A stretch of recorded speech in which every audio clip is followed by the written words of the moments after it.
If we could have the participants of today's press conference join us here at the podium. Representative Adams, Senator Jordan. We have a few of the participants that are running a little late due to the weather up north. But I want to welcome you to today's press conference on the Founding of America Documents Bill. This is legislation that we've been working on for the past 10 years to get passed here in the Ohio Statehouse. This will strengthen the Ohio Revised Code language in relation to American government and civic standards for 9th through 12th grades. And we're very pleased for the support that we're getting today, both on the state school board and former state school board members, teachers, and members of the Ohio Senate and members of the Ohio House. Today is officially George Washington's birthday. We celebrated President's Day yesterday, but today is George Washington's birthday, and we do have the good president with us today. He'll be speaking in just a few moments. President John Adams stated the Declaration of Independence will be the most memorable epic in the history of America. I am apt to believe that it will be celebrated by succeeding generations as the great anniversary festival. It ought to be commemorated as the Day of Deliverance. By solemn acts of devotion to God Almighty, it ought to be celebrated with pomp and parade, with shows, games, sports, guns, bells, bonfires, and illuminations, from one end of the continent to the other, from this time forward, forevermore. Today we are celebrating the introduction of the Founding of America Documents Bill, sponsored by State Senator Tim Grendell of Ohio's 18th Senate District. This legislation will strengthen American government and history standards in Ohio's high schools by enumerating the founding documents into the Ohio Revised Code to be taught in grades 9 through 12. Specifically, the Declaration of Independence, the Northwest Ordinance, the Constitution of the United States, with emphasis on the Bill of Rights, the Ohio Constitution, the Federalist Papers, and the Anti-Federalist Papers. Benjamin Franklin was asked by a woman as he emerged from Independence Hall at the conclusion of the Constitutional Convention, "Doctor, what form of government do we have?" He replied, "You have a republic, madam, if you can keep it." In recent years, unfortunately, curriculum in Ohio schools has placed less emphasis upon our founding documents and our American heritage.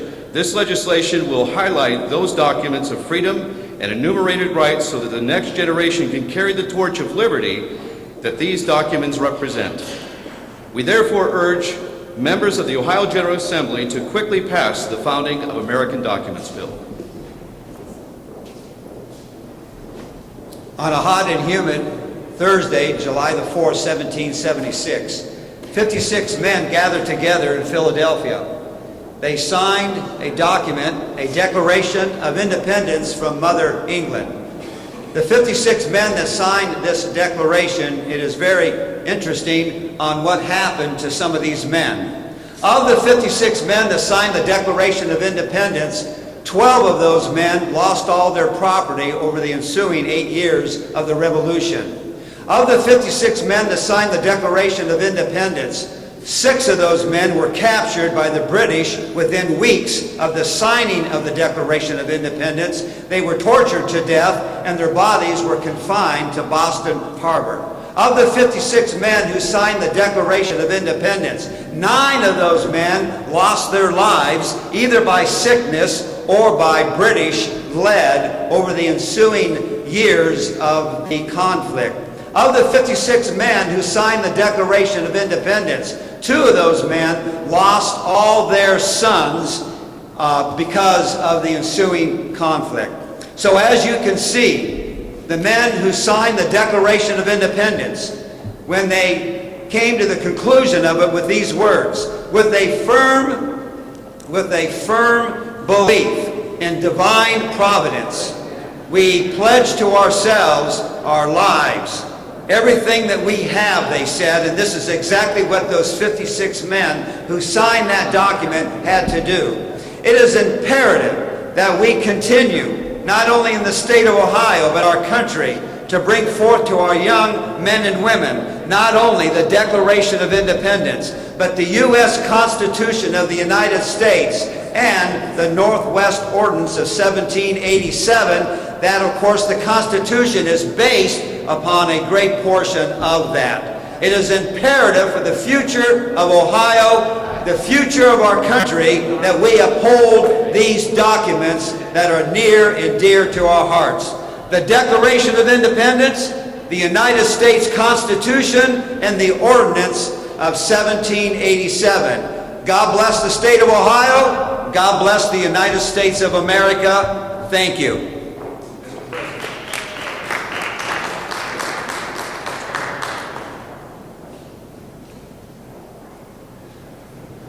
Well, good morning, and it's always a hard act to follow a president, especially one of this great renown. I'm State Senator Tim Grendell, and today it is my pleasure, working with another great namesake, Representative John Adams, to be moving forward with legislation to put back in our high schools the importance of knowing the underpinnings of our constitutional process.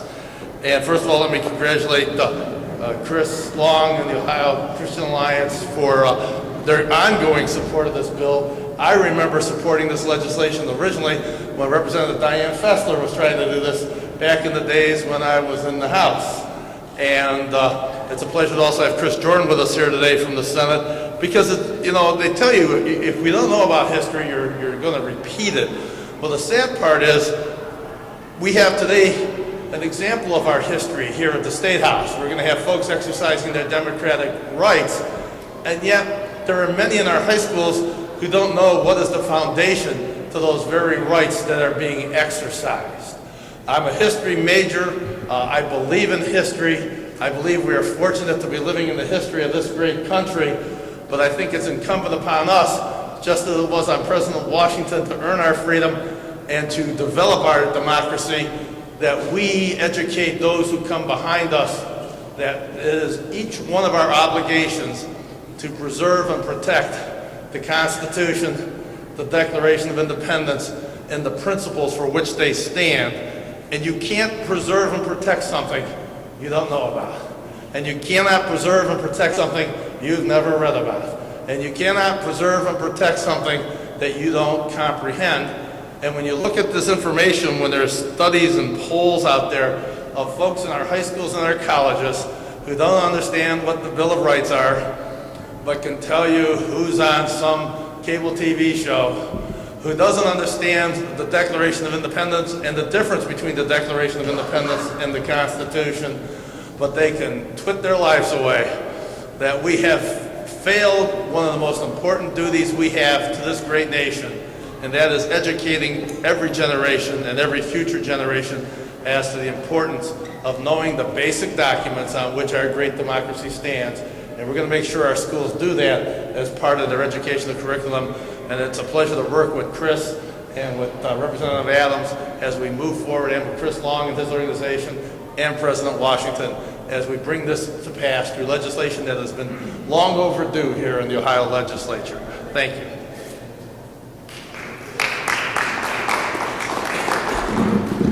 Thank you. I'm State Representative John Adams, and it was, as the Senator mentioned, it was June 17th, 2003, when State Representative Dianne Fessler testified on behalf of this bill. And I'll read her testimony, a short paragraph. Our great American Republic is based on the underlying concept of self-government, and self-government to succeed, our citizens must have the basic tools to fulfill the responsibilities such a system demands. These basic tools consist of a fundamental knowledge of our nation's history and government. It only stands to reason that for Ohio's youth to grow into productive citizens who actively participate in our government, that each child must be challenged to learn these founding documents. Only when our youth know and appreciate the liberties secured by our founders and the sacrifices that have since been made to protect them can they be expected to intelligently participate and make a contribution. Ladies and gentlemen, we will be introducing this co-sponsor request for the House companion bill.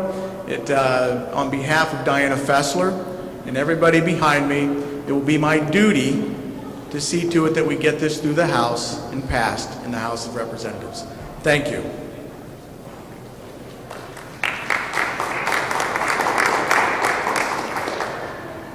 Thank you guys for coming out this morning, and we're talking about something that seems, in some people's minds a little trivial, but it's not. These are the core principles upon which our country was founded on. The Declaration, the Constitution, a lot of our founding documents, Federalist Papers. Our founders warned us about what's happening in our nation today. And they gave us a Constitution to protect us, not necessarily just to let people know what they can do, is to let people know what government cannot do to them. And when I was watching the vote on Obamacare, and I know that's not necessarily what this is about, watching 216, 217, 218 votes go across the screen, my wife grabbed her shoe and threw it at the TV. It's because we knew, and I think many Americans know, that fundamentally what we're doing to our country is wrong. It's against our constitutional values. And a quote from Thomas Jefferson, he said, "The natural progress of things is for liberty to retreat and government to gain ground." Governments gain ground, and that's in part because of apathy and in part because we don't teach correctly the founding principles upon which our country is based. We don't teach people that the Second Amendment is black and white. We don't teach people that freedom of religion doesn't mean that there's a wall of separation. It means that there are two bookends of freedom of religion. The Establishment Clause and Free Exercise Clause. As long as government doesn't establish a religion or government doesn't prevent you from freely exercising, everything else should be encouraged. So we need to get back to our core beliefs and our core principles that Jefferson and Madison and others wanted us to believe. And let me just say, it's been a pleasure working with Senator Grendell and John Adams and now George Washington on this one, and the Christian Alliance and others. And I'll leave you with just one more Jefferson quote, because after some of the votes that happened last year, I started reading a lot more papers on our founding fathers and some of their documents that they wrote. But this is my favorite one that I like to repeat. "In matters of style, swim with the currents. In matters of principle, stand like a rock." And it's my hope that we'll get more people learning these principles, and maybe the next generation will have a lot more legislators and people in public service that have these core beliefs, and they'll allow us to keep our republic and allow us to stand like a rock on these values.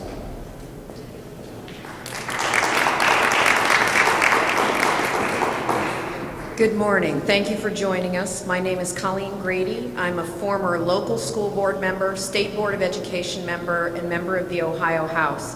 I'm pleased to be here this morning to support this legislation. I think that as we sit here surrounded by the quotes that tell us exactly where we came from, it just underscores the need for each and every citizen to be able to understand and explain the beginnings of this country, why things are the way they are, and perhaps why at this particular point in history in this country and in this state, it may be more important than ever that we take the steps to make sure that our children are educated. One of the things that really stands out for me in this bill is that the requirement that this be done at high school. Too often in some of our subject areas, in particular American history and government, we frequently touch on these issues at lower grade levels. And obviously the conversations that can take place around the Bill of Rights and the Federalist Papers are going to be quite different in the 4th or 5th grade as opposed to high school as students are getting ready to be adults and to vote. So this morning I am very pleased to be here to support this effort and look forward to its passage and its implementation. Thank you.